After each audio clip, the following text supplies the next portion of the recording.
بسم الله الرحمن الرحيم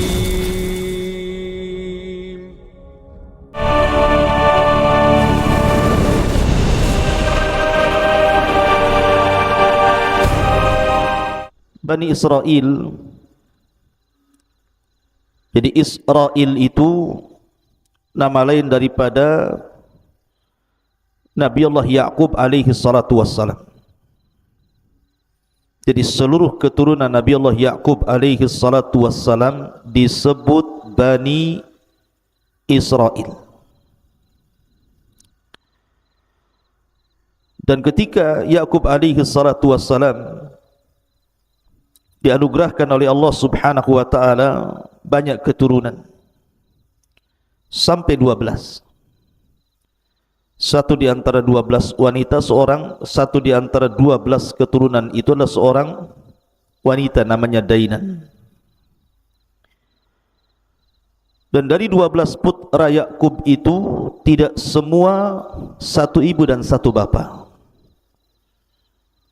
Karena Nabi Allah Yusuf alaihi salatu wassalam dan juga Binyamin itu dari ibu yang lain, dari istri Nabi Ya'qub alaihi salatu wassalam. Adapun Yahuda, Lawa dan yang lainnya itu hanya saudara sebapa dengan Nabi Yusuf dan Binyamin, bukan satu ibu. Singkat cerita, maka ketika Nabi Yusuf alaihi salatu wassalam dengan perjalanan yang sangat panjang sekali, intinya kemudian sampai di Mesir. Dan Allah subhanahu wa ta'ala takdirkan Yusuf alaihi salatu wassalam dipercaya Fir'aun untuk menjadi bendaharawan Mesir. Tentu Fir'aun di sini bukan Fir'aun yang berkuasa di zaman Nabi Musa. Maka dengan kedudukan yang sangat tinggi inilah, maka Nabi Allah Yusuf alaihi salatu wassalam memboyong seluruh keluarganya dari Palestina menuju Mesir. Akhirnya kemudian seluruh putra-putra Ya'qub diberikan fasilitas hidup megah, hidup mewah, akhirnya berketurunan. Dan menyebarlah keturunan Ya'qub dari 12 putranya di Mesir. Disinilah di permulaan Bani Israel dimulai. Ketika Nabi Yusuf alaihi salatu wassalam meninggal dunia, maka singkat cerita akhirnya Fir'aun pun memperbudak Bani Israel.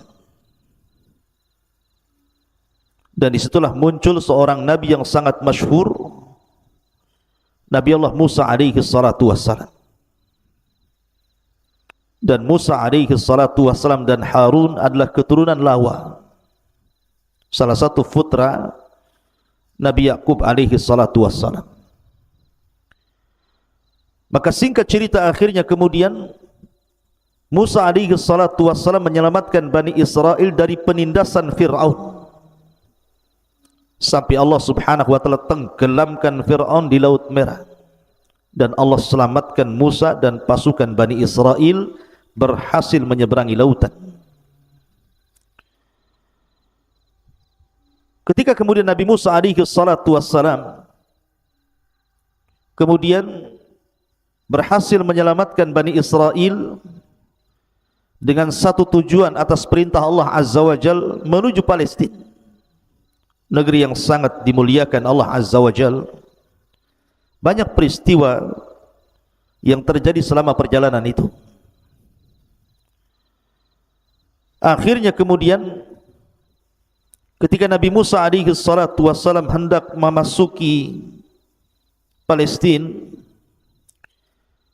akan tapi Palestina itu memang dikuasai oleh orang-orang Amalikoh.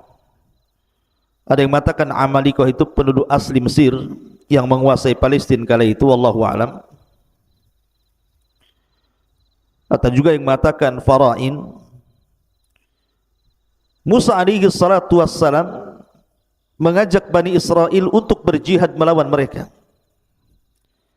Akan tapi kemudian Bani Israel tidak mau diajak perang, bahkan mengejek nabinya dan mengatakan idhab anta wa rabbuka faqatila, pergilah kau Musa dan Rabbmu berperang berdua sana, biar kami duduk di sini. Dan ini su'ul adab, buruknya akhlak Bani Israel terhadap Nabi Musa yang sudah menyelamatkan mereka, yang sudah ditampakkan berbagai macam mukjizat kepada mereka. Tapi begitulah Bani Israel dari zaman ke zaman. Akhirnya kemudian karena mereka tidak mau berjihad, Allah Subhanahu wa taala turunkan bala kepada mereka. Apa balanya? Mereka dihidupkan oleh Allah di negeri linglung yang disebut dengan Ardut Tih. Yatihuna fil ardi arba'ina sana. Mereka tidak bisa keluar dari negeri itu selama 40 tahun. Sampai wafatnya Nabi Musa alaihi salatu wassalam beserta saudaranya Harun alaihi salatu wassalam. Nah, setelah kemudian wafat dua nabi yang sangat mulia ini, maka tampuk kenabian dipimpin oleh Yusha ibn Nun yang sudah saya ceritakan kisahnya. Lah, di zaman Yusha ibn Nun inilah Allah Subhanahu wa taala muliakan Bani Israel. Kemenangan demi kemenangan dalam peperangan, melebarkan kekuasaan sehingga Bani Israel betul-betul di atas kehidupan yang sangat layak. Rizki Allah terbentang kepada mereka. Mereka hidup tenang, hidup nyaman, hidup enak di zaman Nabi Yusha alaihi salatu wassalam. Tentu bukan karena prasangka orang-orang Yahudi hari ini dan mengatakan bahwa kenapa mereka kemudian diberikan kesenangan karena mereka mengklaim bahwa mereka adalah sya'bullah, manusia pilihan Allah. Bukan. Siapa bilang Anda manusia pilihan Allah? Hai orang-orang Yahudi, Anda bukan manusia pilihan Allah. Ketika Allah Subhanahu wa taala memberikan kemenangan di zaman Nabi Yusha, karena mereka memang kembali kepada Allah. In tansurullaha yansurukum. Kalau kalian menolong agama Allah, Allah akan tolong kalian. Itu sudah kauni namanya, takdir kauni. Kalau seseorang lebih mendekat kepada Allah, menolong agama Allah, menjalankan perintah Allah, menjauhi larangan-larangan Allah Subhanahu wa taala, Allah akan turunkan berkah kepada mereka. Walau anna ahlal qura amanu wattaqau lafatahna alaihim barakatin minas sama'i wal ardh. Kalau penduduk negeri itu beriman dan bertakwa, maka pasti Allah Subhanahu wa taala akan berkahi, bukan karena orang pilihan Allah. Memang itu sudah takdir kauni seperti itu. Akan tetapi setelah Yusha ibn Nun meninggal dunia, lambat laun Bani Israel kemudian jauh, sebagian mereka menjauh dari syariatnya Yusha ibn Nun. Celakanya lagi, sebagian mereka mulai menyekutukan Allah Subhanahu wa taala. Dari sini kehinaan Allah timpakan kepada mereka. Ma'asyiral muslimin yang dimuliakan Allah Azza wa Jalla, secara singkat, setelah meninggalnya Yusha ibn Nun, Bani Israel itu melewati beberapa fase. Ada namanya fase Al-Qudah. Yang kedua ada namanya fase Ahdul Muluk Al-Awwal. Ada yang namanya Ahdul Muluk Al-Thani. Kemudian baru fatrah, sebuah waktu setelah hancurnya Al-Quds. Adapun Ahdul Qudot, fase Qudot, artinya Bani Israel dipimpin oleh Qudot, para hakim. Maksudnya di sini oleh para nabi. Karena Bani Israel awalnya mereka dipimpin oleh para nabi sebagai hakim mereka. Kalau ada apapun maka mereka akan diskusi dengan para nabi. Walaupun kenyataannya banyak mereka mendustakan para nabi, bahkan sebagiannya membunuh para nabi. Fariqan kadzabtum wa fariqan taqtulun. Sebagian mereka mendustakan para nabi, bahkan sebagian mereka membunuh para nabi. Naudzubillah. Baru setelah kemudian fase hakim-hakim dari kalangan para nabi ini, barulah kemudian ada namanya fase Ahdul Mulukil Awal, fase kerajaan yang dipimpin raja pertama. di dalam sejarah Bani Israel. Dan raja yang pertama nanti yang akan saya kisahkan pada malam hari ini adalah Raja Talut.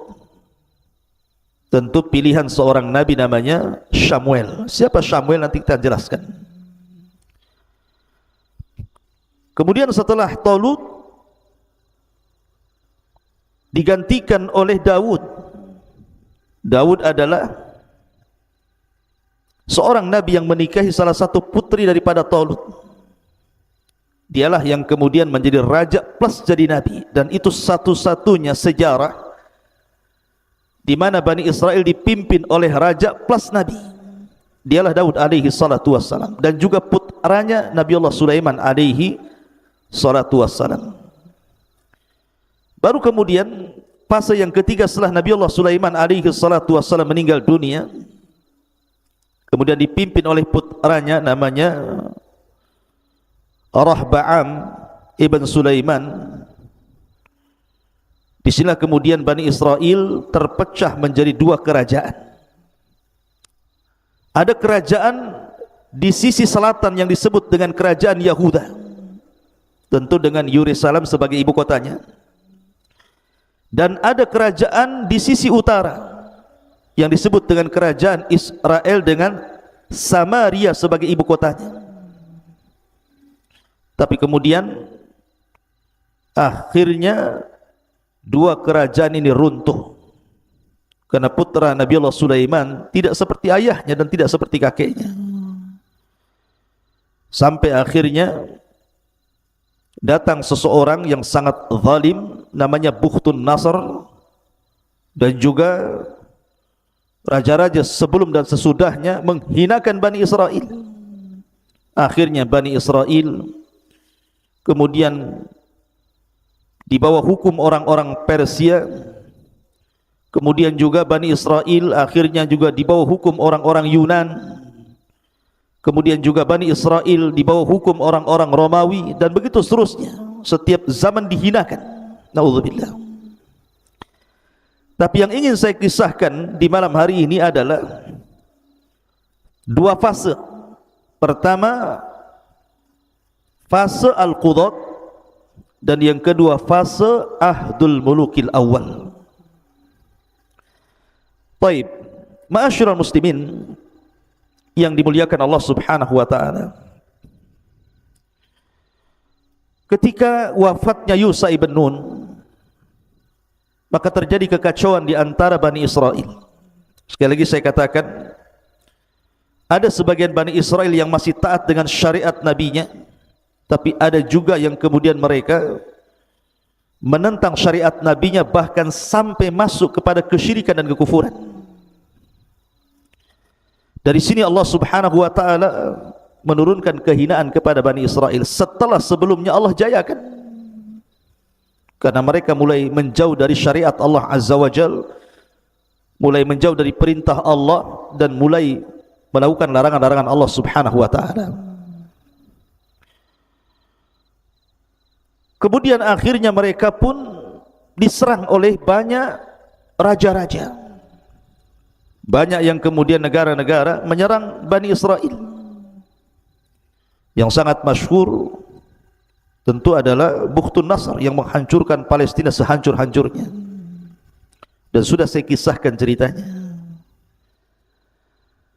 Singkat cerita, setelah kemudian Bani Israel berperang tetapi tidak mengalami kemenangan, tidak sebagaimana saat di zaman Yusha ibn Nun hidup, mereka selalu mengalami kekalahan. Maka di saat itulah kemudian hilangnya papan Taurat. Saat terjadi peperangan, banyak peperangan itu, hilang papan Taurat. Kemudian juga mereka mulai dihinakan, kehidupan mereka mulai susah. Dan yang lebih parah lagi, inqita'un nubuwah, terputusnya kenabian. Padahal Allah mengutus kepada Bani Israel itu bukan satu dua nabi, ribuan para nabi. Jumlah nabi itu 120.000 nabi, dan kebanyakan nabi-nabi itu diutus kepada Bani Israel. Tetapi setelah kemudian Allah berikan kehinaan, dengan kemudian dijajahnya Bani Israel oleh negara-negara, kemudian terus berperang dan tidak pernah mengalami kemenangan, hilang papan Taurat, mulai susah kehidupan mereka, terputus pula para nabi. Sempurna kehinaan bagi mereka. Akhirnya sebagian mereka ada yang tertawan, sebagian mereka ada yang mati dibunuh, sebagian mereka ada yang meminta suaka ke negara-negara lain, dan begitu seterusnya. Dari sinilah maka orang-orang yang berakal dari Bani Israel mulai berkumpul satu dengan yang lainnya. Barulah mereka sadar apa yang mereka lakukan. Mereka ingin taubat kepada Allah Subhanahu wa ta'ala. Kemudian mereka berdoa kepada Allah Azza wa Jalla, ingin minta seorang nabi lagi supaya diutus kepada mereka yang bisa mencabut kehinaan yang Allah timpakan kepada mereka dan mengalami kemenangan kembali. Dan kita tahu bahwa tradisi Bani Israel sejak zaman Nabi Yakub alaihi salatu wassalam, dari 12 turunannya ada putra Yakub yang disebut dengan Yahuda. Seluruh turunan Yahuda itu akan menjadi raja bagi Bani Israel, dan itu berdasarkan takdir Allah Azza wa Jalla. Jadi turunan Yahuda itulah yang berhak menjadi raja dari raja-raja Bani Israel. Kemudian juga ada putra Yakub namanya Lawa ibn Yakub. Seluruh turunannya jadi nabi. Jadi hanya 2 jalur ini saja, 2 nasab Yakub ini saja, yang satu turunannya jadi raja-raja Bani Israel, turunan Yahuda, dan yang satu menjadi para nabi, dan itu turunan Lawa. Lah ketika itu dari turunan Lawa sudah tidak ada lagi keturunannya kecuali seorang wanita yang sangat salehah, yang suaminya gugur dalam perang, dan Allah Subhanahu wa ta'ala takdirkan wanita itu hamil. Dan wanita itu terus berdoa kepada Allah Azza wa Jalla ketika suaminya masih hidup, agar diberikan putra dan putranya menjadi nabi. Maka ketika kemudian Bani Israel mengetahui bahwa wanita itu adalah turunan Lawa dan dia sedang hamil, maka dijaganya wanita ini sampai betul-betul melahirkan.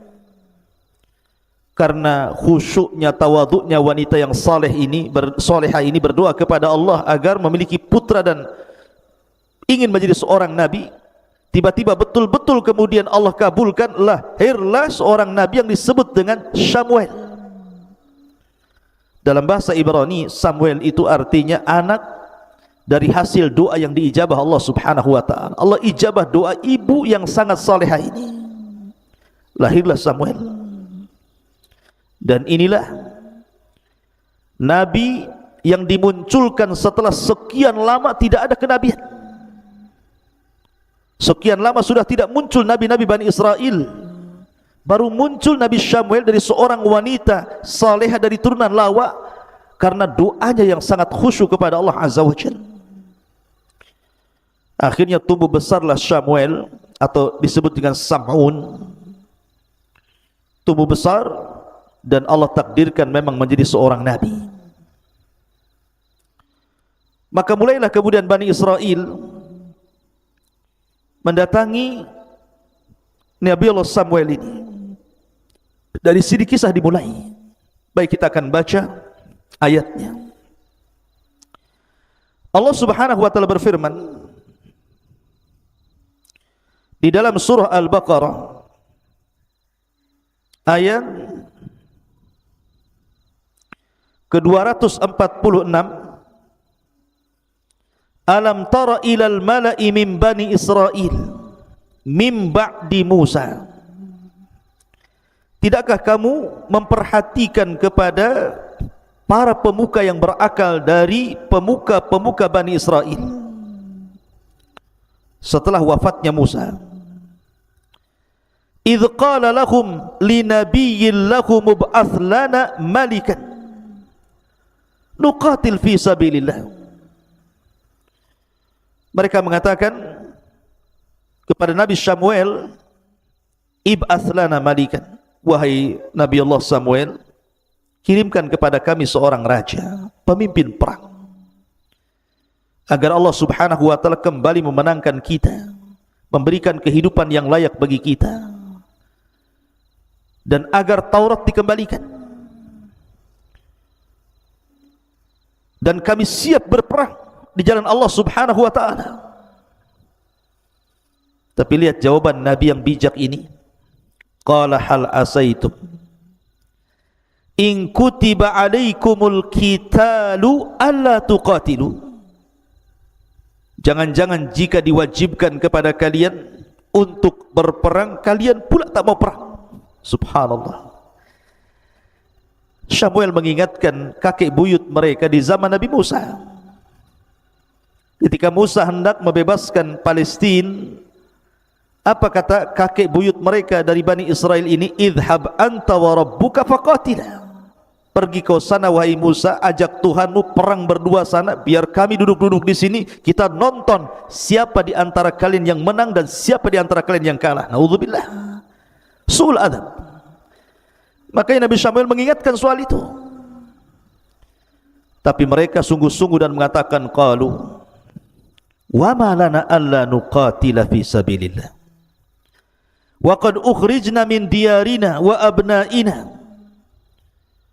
Dan mengapa kami tidak akan berperang bersamamu dan raja yang kau pilih di jalan Allah subhanahu wa ta'ala, sedangkan kami sudah diusir dari kampung halaman kami, kemudian dipisahkan dari anak dan istri kami yang menjadi budak-budak tawanan musuh-musuh kami.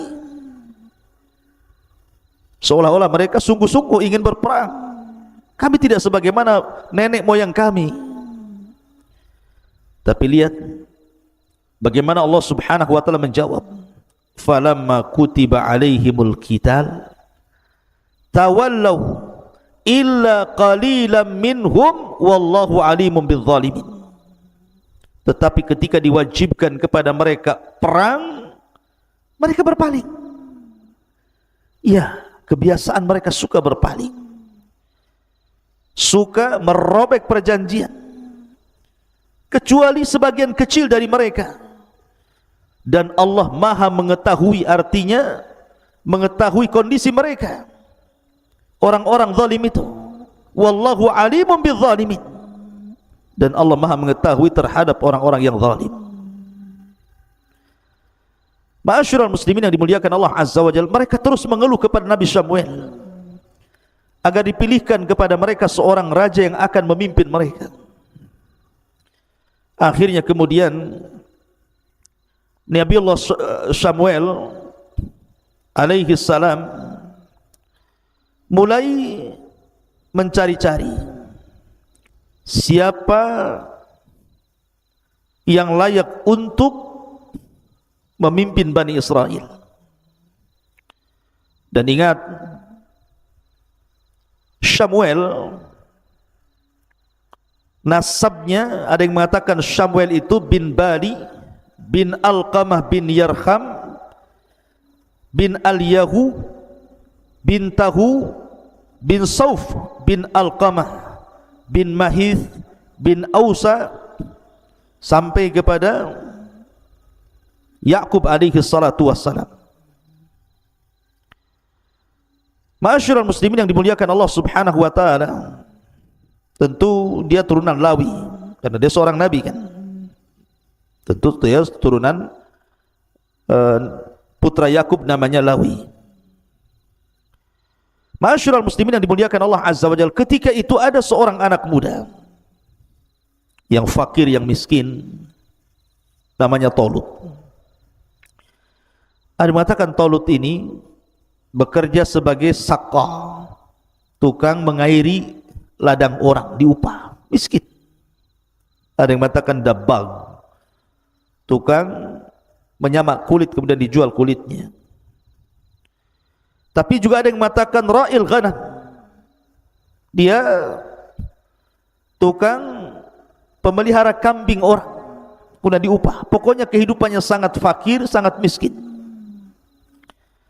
Akan tapi walaupun demikian, Talut ini Allah lebihkan. Dia memiliki kekuatan fisik yang luar biasa, karena disebutkan sifat-sifat Talut itu, rajulan tawilal qamah, dhakhman hasanat tarkib, matinal a'sab, qawiyah dzakiyah, aliman mudabbiran. Jadi seorang laki-laki yang tinggi besar, memiliki badan kekar, otot-otot yang sangat kuat, orangnya cerdas, orangnya berilmu dan pandai menata, memiliki kecerdasan yang luar biasa.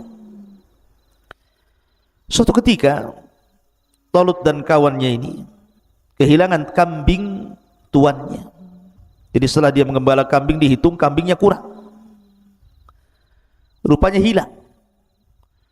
Karena dia takut dengan tuannya, karena ini amanah, dia bekerja masalahnya. Dia mencari sampai ke perbatasan kota. Lah kata kawannya, kita sudah terlampau jauh meninggalkan tempat gembala kambing kita dan kita sudah mendekati kota ini. Lah kawannya ini kenal dengan Nabi Allah Samuel dan dia mengatakan, sungguh kita ini sudah dekat dengan kota dan sudah dekat dengan rumahnya seorang Nabi Bani Israel, Samuel. Bagaimana kalau seandainya kita mampir di rumahnya, kita minta nasihat wajangan seorang Nabi sebelum kita pulang. Maka akhirnya Talut pun mau diantar ke rumahnya. Setelah sampai di rumah Samuel, maka Samuel itu melihat Talut agak lain. Setelah kemudian memberikan nasihat, kemudian terjadi dialog antara Talut dan Samuel, Nabi Allah Samuel. Rupanya Samuel melihat ada sisi yang positif dari Talut ini. Ada sisi kebaikannya, ada sisi kecerdasannya. Kemudian Samuel pun mengatakan, kenapa kau sampai di tempat ini? Kemudian diceritakanlah dia kehilangan kambing peliharaannya. Kata Samuel, sesungguhnya kambing itu akan kembali ke tempat yang engkau menggembala di situ. Dia sedang menuju sana, pulang sana. Tetapi ada sesuatu hal yang sangat besar yang akan terjadi kepadamu. Engkau akan memimpin Bani Israel. Kagetlah Talut ini, siapa saya? Tiba-tiba kemudian seorang Nabi mengatakan seperti itu. Tapi tidak ditanggapi. Talut pun pulang. Dari sinilah maka Allah Subhanahu wa taala katakan, wa qala lahum nabiyyuhum innallaha qad ba'atsa lakum Taluta malika. Dan berkata kepada mereka nabi mereka Samuel, sesungguhnya Allah telah mengangkat untuk kalian Talut sebagai raja kalian.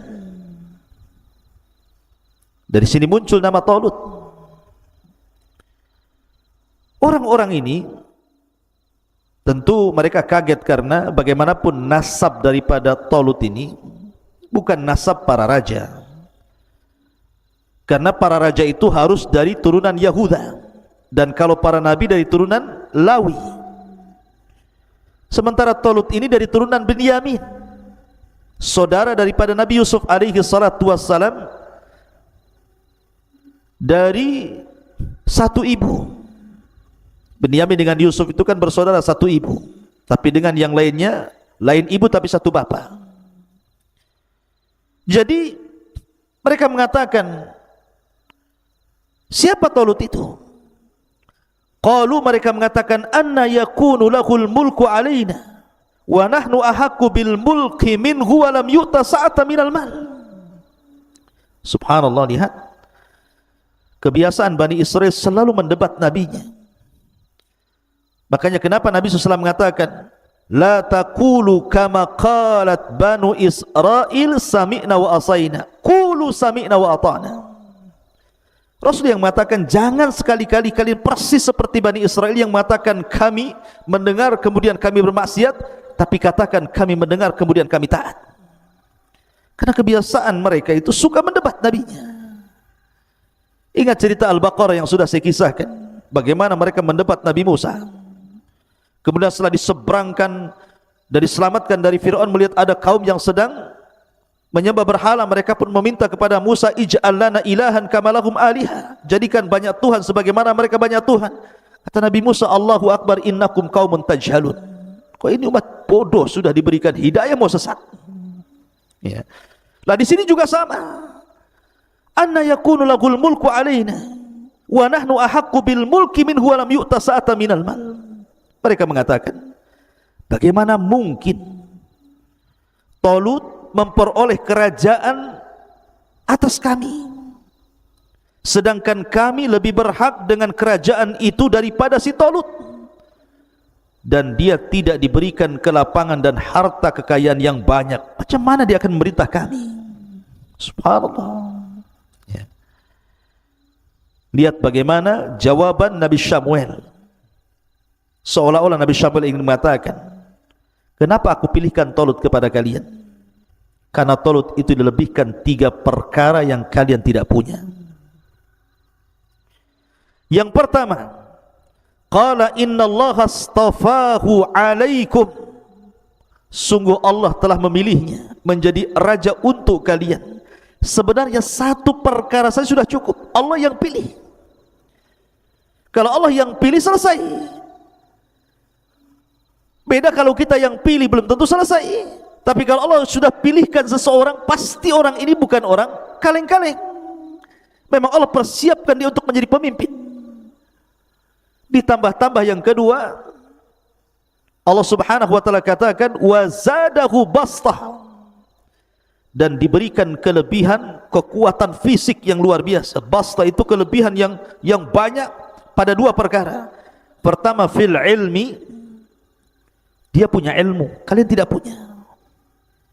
Dia memiliki kecerdasan, kalian tidak punya. Dan yang ketiga, bastatan fil jismi, dan dia juga orangnya fisiknya kuat. Jadi selain orang pilihan, 1, yang kedua Allah cerdaskan, 2, yang ketiga jasadnya, fisiknya memang kuat. Talut ini, makanya wajar Allah pilihkan untuk kalian.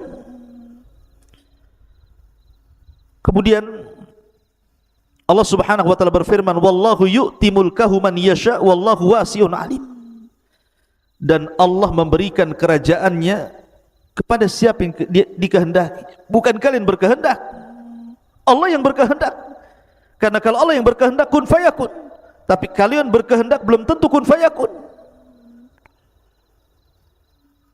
Kun Allah mengatakan, dan Allah maha luas keutamaannya. Allah berikan keutamaan siapa yang dikehendaki.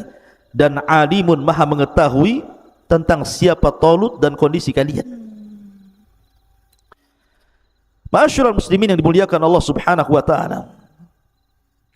Kemudian mulailah mereka meminta alamat.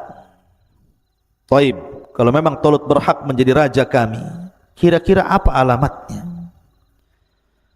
Apa yang membuat anda yakin bahwa Talut berhak menjadi raja kami, sementara dia bukan turunan Yahuda, dia turunan Benyamin? Maka Allah subhanahu wa ta'ala lanjutkan firman-Nya, wa qala lahum nabiyuhum inna ayatu mulkihi an ya'tiyakumut tabutu fihi sakinatu mir rabbikum wa baqiyatun mimma taraka alu Musa wa alu Harun tahmiluhul malaika. Dan berkata kepada mereka, nabi mereka Samuel, sesungguhnya tanda kerajaannya bahwa akan datang kepadamu tabut. Apa itu tabut? Nanti saya jelaskan. Yang di dalamnya terdapat ketenangan dari Tuhanmu dan sisa-sisa peninggalan Musa dan juga Harun, dan kelak akan dibawa oleh para malaikat. Ma'asyiral muslimin yang dimuliakan Allah subhanahu wa ta'ala, di sini Nabi Samuel ingin mengatakan kepada Bani Israel bahwa tanda-tandanya dia memiliki tabut. Dan tabut ini semacam kotak. Dulu di zaman Nabi Musa alaihi salatu wassalam, tabut ini adalah tempat penyimpanan papan Taurat. Dan Musa alaihi salatu wassalam selalu membawa papan itu di dalam kotak yang disebut dengan tabut itu dalam setiap peperangan. Dan tabut itu adalah semacam benda yang diberkahi Allah subhanahu wa ta'ala. Sama di zaman sekarang kan ada benda-benda yang diberkahi, seperti Ka'bah diberkahi, air Zam-Zam diberkahi, juga ada waktu-waktu yang diberkahi gitu ya. Maka tabut itu salah satu barang yang diberkahi karena isinya adalah papan Taurat. Dan Musa selalu membawa saat perang, karena papan itu yang dalam tabut itu membawa ketenangan dan membawa kemenangan. Makanya kemudian Nabi Samuel meyakinkan kepada mereka bahwa Talut itu pantas menjadi raja kalian karena dia memiliki tabut yang akan dibawa malaikat dan akan diserahkan kepadanya. Akhirnya kemudian, singkat cerita, setelah Nabi Samuel berdoa kepada Allah Subhanahu wa taala, Allah kirimkan malaikat, kemudian mengambil tabut. Sebenarnya di mana tabut ini? Ada yang mengatakan bahwa saat terjadi peperangan sebelum diutusnya Nabi Samuel, ketika orang-orang Yahudi dihinakan, ada yang mengatakan bahwa tabut itu dicuri oleh Raja Talut dan pasukannya, Raja Jalut dan pasukannya, dicuri oleh Jalut, kemudian disimpan di tempatnya Jalut itu. Ada yang mengatakan bahwa tabut itu hilang entah berantah ketika Bani Israel berada di negeri linglung setelah kematian Musa dan Harun. Hilang terpendam entah di mana. Lah saat kemudian Nabi Samuel memilihkan Talut untuk menjadi raja, maka malaikat mencuri atau mengambil dari Jalut, kemudian diangkat, dibawa terbang kotak itu, dan disaksikan oleh mata-mata Bani Israel. Kemudian kotak itu sedang terbang di bawah malaikat, betul-betul kemudian turun di hadapan Talut. Dan ada yang mengatakan bahwa malaikat mengambil dari galian-galian ardutih, kemudian diangkat, kemudian dibawa terbang, kemudian diletakkan di depan Talut, menunjukkan ini tanda-tanda bahwa dia adalah seorang raja pilihan Allah berdasarkan keterangan Nabi Allah Samuel alaihi salatu wassalam. Barulah mereka yakin bahwa Talut adalah raja mereka. Karena dengan adanya tabut, yang isi tabut disebutkan dalam Al-Quran di sini adalah fihi sakinatun. Tabut itu membawa sakinah, ketenangan. Ada yang mengatakan sakinah di sini adalah arihun, sebuah angin yang menghembus badan-badan pasukan Bani Israel, kemudian membawa ketenangan. Maksudnya tiba-tiba keberaniannya lebih, tidak memiliki rasa takut, dan punya optimis kemenangan. Ada yang mengatakan bahwa sakinah di sinilah ruh minallah tukallimuhum. Ada ruh dari Allah Subhanahu wa taala, malaikat utusan Allah, kemudian mengajak mereka bicara, menjanjikan kemenangan kepada mereka sehingga mereka tenang. Ada yang mengatakan bahwa ketenangan di sini adalah rahmat yang Allah turunkan dan juga waqar, ketenangan yang Allah anugerahkan kepada mereka. Adapun di dalam kotak itu, di masa Nabi Musa kan cuma papan Taurat saja, karena Musa sudah meninggal. Maka dalam kotak itu bukan hanya papan Taurat, tetapi tongkatnya Nabi Musa juga ada di situ. Tapi tongkat itu tentu tidak berfungsi lagi, karena itu mukjizat khusus Nabi Musa, tidak bisa dipakai oleh Bani Israel. Kemudian bekas-bekas pakaian Nabi Musa juga ada di situ, dan juga bekas-bekas pakaian Harun. Kemudian beberapa peninggalan-peninggalan Musa dan Harun ada di kotak itu, dalam tabut itu. Makanya kotak itu disucikan oleh mereka dan dianggap berkah. Kalau orang perang bawa kotak itu pasti menang, seolah-olah seperti itu. Setelah kemudian mereka yakin mereka mampu mengalahkan Jalut, ma'asyiral muslimin yang dimuliakan, dengan adanya Talut, maka mereka pun mulai berani. Allah mengatakan inna fi dzalika laayatan lakum in kuntum mu'minin. Sesungguhnya pada yang demikian itu benar-benar terdapat tanda kebesaran Allah bagi kalian jika kamu orang-orang yang beriman. Akhirnya setelah kemudian pasukan disiapkan, Talut mempersiapkan pasukan pilihan, maka Talut pun berangkat membawa pasukan Bani Israel untuk melawan Jalut. Lah ketika itu ada yang mengatakan dalam riwayat tentu riwayat Israiliyat bahwa jumlah pasukan yang dibawa oleh Raja Talut ini, dan ini raja pertama di Bani Israel, karena ini masuk pada Ahdul Mulukil Awal, fase kerajaan pertama, sudah tidak dipimpin oleh nabi-nabi lagi, sekarang mulai dipimpin oleh raja sebagaimana apa yang mereka kehendaki. Maka Talut pun membawa pasukan berapa? Thamanuna alfan, 80.000 pasukan Bani Israel. Tetapi tentu Allah Subhanahu wa taala hendak menguji mereka. Dari 80.000 pasukan ini tidak semua ikut terlibat dalam perang. Mereka harus melalui ujian-ujian. Siapa yang pantas menjadi pasukan Talut dan siapa yang tidak pantas. Makanya Allah mengatakan falamma fasala Taluta bil junud qala innallaha mubtaliikum binahar. Maka ketika Talut membawa bala tentaranya yang 80.000 itu, dia mulai menguji nih, tentu atas perintah Allah. Innallaha mubtaliikum binahar. Ingat, Allah akan menguji kalian dengan sebuah sungai. Ada yang mengatakan sungai itu adalah sungai syariah. Sungai syariah ini pemisah antara negeri Urdun dan Palestina. Di tengah-tengahnya itu disebut sungai syariah di situ. Kalian akan melewati sungai syariah. Faman syariba minhu falaysa minni wa man lam yat'amhu fa innahu minni illa man ightarafa ghurfatan biyadi. Kata Talut, maka barang siapa yang meminum air dari telaga syariah itu, maka dia bukan pengikutku, dia bukan pasukanku, kembali pulang.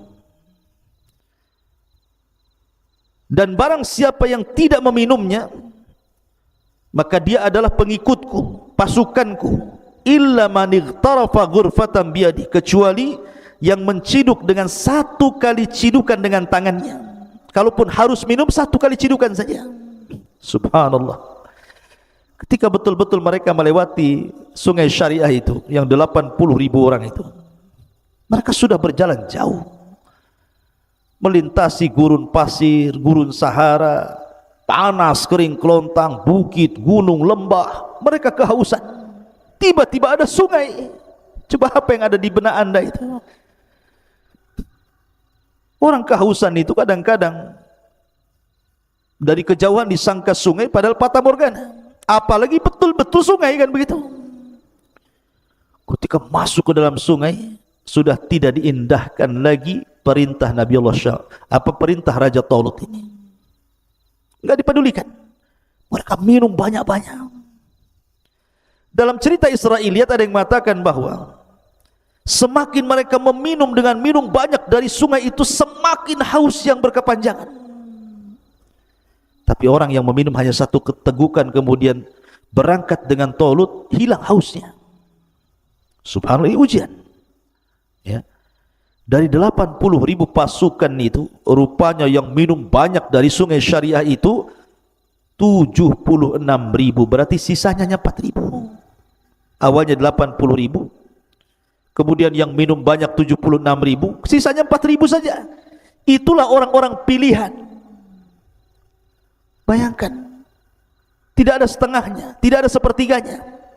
Dari 80.000, sisanya hanya 4.000 yang bertahan. Yang 76.000 tumbang. Mereka tidak layak untuk menjadi pengikut dan tentara Talut rahimahullahu ta'ala. Maka Talut pun hanya membawa 4.000 pasukan ini. Maka Allah Subhanahu wa ta'ala kemudian memberikan ujian yang kedua. Falamma jawazahu huwa walladhina amanu ma'ah.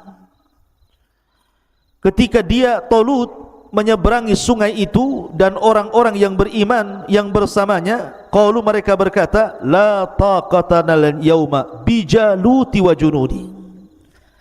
Nampaknya kami tidak kuat lagi pada hari ini wahai Talut melawan tentara Jalut yang sangat kuat. Subhanallah, ini 4.000 pasukan nih, padahal sudah pilihan nih. ketika betul-betul melihat Jalut dan tentaranya yang sangat kuat, yang sangat banyak, mulai ciut dari 4.000 ini. Ini ujian kedua nih. Rupanya apa yang terjadi ketika berjumpa dengan Jalut dan pasukannya, berpaling 3.686 orang, sisanya hanya 314 orang. Jadi sisa tentara pilihan itu cuma 314 orang dari 80.000. Setelah berkurang 76.000, berkurang 3.000 lebih, akhirnya sisanya hanya 314. Dan 314 ini berdasarkan hadis Bara bin Azib radhiyallahu an. Ketika dia mengatakan kunna nuhadditsu anna iddata ashabil badri mithla ashabi Talut. Kata Bara bin Azib radhiyallahu an dalam hadis yang sahih bahwa jumlah pasukan Rasul saat perang Badar itu persis seperti jumlah pasukan Talut saat melawan Jalut, 314 orang. Ma'asyiral muslimin yang dimuliakan Allah Subhanahu wa taala. Kemudian orang-orang yang masih teguh, yang 314 orang ini mengatakan, qala alladziina yadhunnuna annakum mulaqullah kam min fi'atin qalilatin ghalabat fi'atan katsiratan biidznillah wallahu ma'as sabirin. Maka orang-orang pilihan yang sisanya hanya 314 orang ini mengatakan, berkatalah mereka yang sangat yakin bahwa mereka akan berjumpa dengan Allah, betapa banyak kelompok yang kecil mampu mengalahkan kelompok yang besar karena izin dari Allah Subhanahu wa taala, dan Allah beserta orang-orang yang sabar. Dan subhanallah, di zaman Nabi sallallahu alaihi wasallam, apa yang terjadi dengan Talut juga terjadi dengan Nabi sallallahu alaihi wasallam dalam perang Badar. Pasukan Rasul 314 orang. Sementara pasukan musuh 1.000 lebih. Tapi betapa banyak kelompok yang kecil mampu mengalahkan kelompok yang besar karena izin Allah Subhanahu wa taala. Begitu yakinnya mereka. Ma'asyiral muslimin yang dimuliakan Allah Azza wa Jalla. Kemudian Allah mengatakan walamma barazu li Jalut wa junudi qalu rabbana afrigh alaina sabran wa thabbit aqdamana wansurna 'alal qaumil kafirin. Dan ketika mereka maju melawan Jalut dan tentaranya yang sangat kokoh dan kuat itu, orang-orang yang tersisa hanya 314 orang pilihan ini mengatakan, berdoa kepada Allah, Rabbana afrigh alaina sabra, ya Allah limpahkan kepada kami kesabaran. Minta sabar. Ini pasukan banyak, kalau tidak sabar berpaling mereka. Wa tsabbit aqdamana, kokohkan langkah-langkah kami, jangan berpaling. Wansurna 'alal qaumil kafirin, dan berilah pertolongan kepada kami untuk menghadapi orang-orang kafir. Ma'asyiral muslimin yang dimuliakan Allah Azza wa Jalla, dari 314 orang ini, ketika berhadap-hadapan, kita tahu bahwa perang dulu berbeda dengan perang sekarang. Karena perang dulu itu ada istilah mubarazah. Mubarazah itu adu tanding. Mana jagoanmu, ni jagoan saya. Rupanya dari pihak Jalut itu, Jalut sendiri yang maju. Jalut sendiri yang maju, kemudian menantang-nantang jagoan dari pihak Talut. Ma'asyiral muslimin yang dimuliakan Allah Azza wa Jalla, tiba-tiba kemudian satu pasukan pun tidak berani melawan Jalut. Padahal Talut sudah merintahkan, maju satu di antara kalian lawan Jalut. Tidak bergeming. Akhirnya kemudian Talut bingung, kenapa dari 314 orang tidak ada yang mau melayani Jalut. Mulai ketakutan, diuji lagi oleh Allah Azza wa Jalla. Sampai akhirnya Talut menjanjikan sesuatu. Kalau di antara kalian ada yang bisa membunuh Jalut, kunikahkan dia dengan putriku, dan dia berhak mendapatkan kerajaan sepeninggalku. Dua keistimewaan, menikahi putri Talut dan mewarisi tahta kerajaannya. Tapi tidak ada yang mau. Mereka tahu risikonya. Walaupun ini hadiah besar, kalau harus mati konyol buat apa? Nggak jadi nikah, nggak jadi raja kan itu. Tapi Allah takdirkan dari 314 orang ini ada anak yang paling muda, yang paling kecil di antara mereka, baik perawakannya atau usianya. Disinilah muncul nama Daud alaihi salatu wassalam.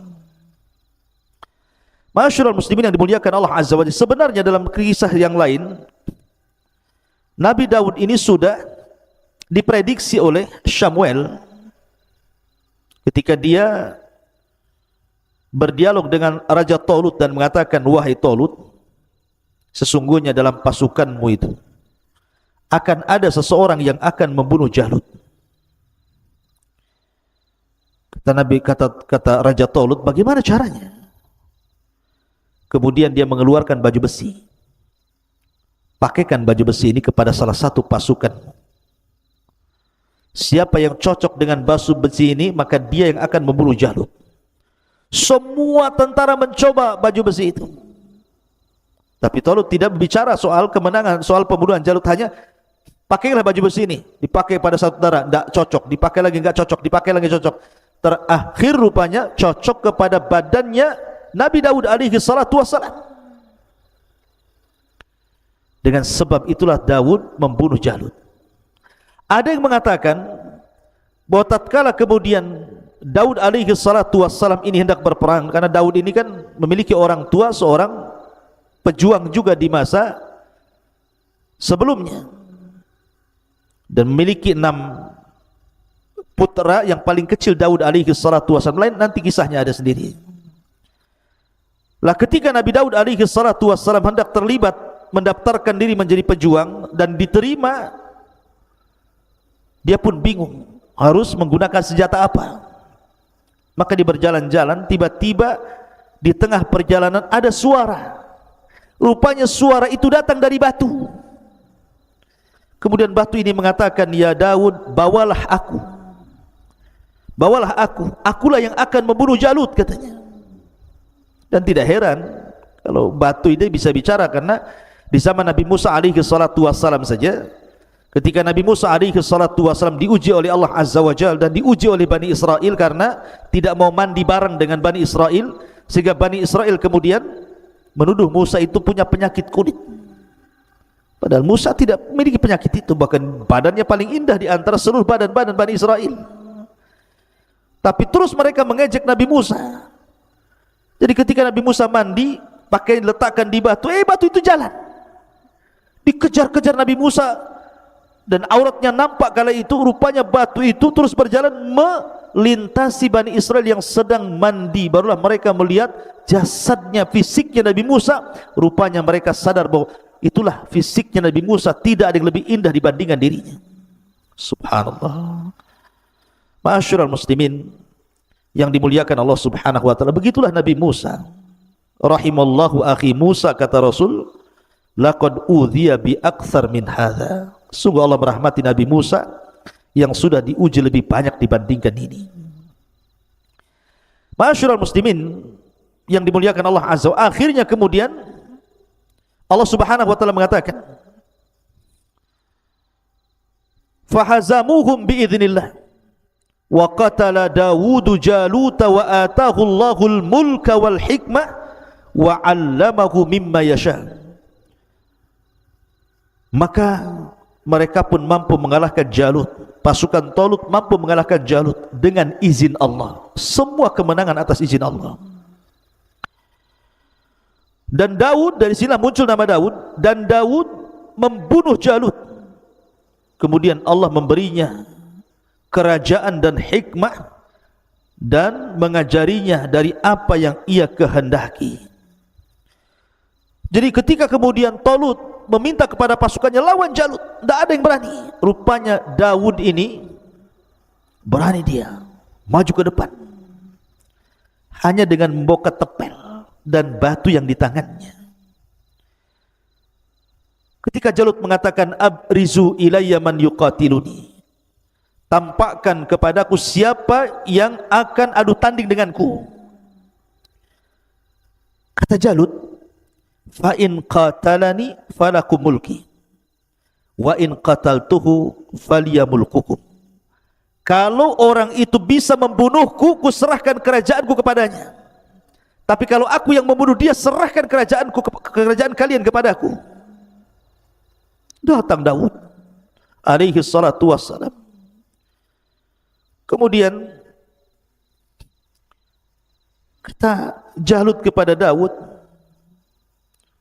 setelah mendengar sesumbar terus, tiba-tiba kemudian Jalut mengatakan, anta tuqatiluni, kau anak kecil yang akan membunuhku, yang akan gelut denganku? Kemudian dia mengatakan, na'am ya, saya yang akan melawanmu. Kata Jalut, wailaka ma kharajta illa kama takhruju ilal kalbi bil miqlah wal hijar. Apa kamu ini? Kamu hanya bawa ketepel, kau hendak membunuhku, itu sama kau hendak keluar mencari anjing dan kau melemparnya. Demi Allah, la ukassiranna lahmaka, aku akan potong-potong dagingmu. Wala ut'imannahu al-yawma at-tayra was-siba, dan aku akan berikan potongan-potongan tubuhmu biar dimakan burung-burung dan binatang buas. Subhanallah. Ma'asyiral muslimin yang dimuliakan Allah Azza wa Jalla, Daud tenang, dia mengatakan, anta tuqatiluni bal anta aduullah, katanya, bahkan engkau musuh Allah, syarrun minal kalbi, lebih buruk daripada anjing. Ini sudah saling mengejek ini, dan tidak mengapa dalam peperangan. Sombong dalam peperangan tidak mengapa, seperti Ali radhiyallahu anhu mengatakan, ana alladhi sammatni ummi haidarah, sayalah orang yang diberi gelar ibuku sebagai macan hutan. Kalaithi ghabatin karihin mangdara, yang sangat menakutkan. Sombong dalam peperangan enggak apa-apa untuk ngedonkan lawan, tapi sombong di luar peperangan tidak boleh. Sebagaimana tipu daya dalam peperangan boleh. Al-kardu haibun, al-harbu kaidun. Harb itu, peperangan itu tipu daya, boleh kita menipu, yang penting menang. Tapi di luar peperangan tidak boleh tipu-tipuan. Di sini saling mengejek. Akhirnya kemudian Daud alaihi salatu wassalam hanya mengambil ketepel, kemudian langsung ditujukan ke kepala Jalut. Subhanallah, terkena di antara dua matanya, tembus ke dalam otaknya, langsung tumbang kemudian mati. Allah takdirkan. Maka ketika Jalut kemudian tumbang, barulah kemudian yang lain mengepung Jalut.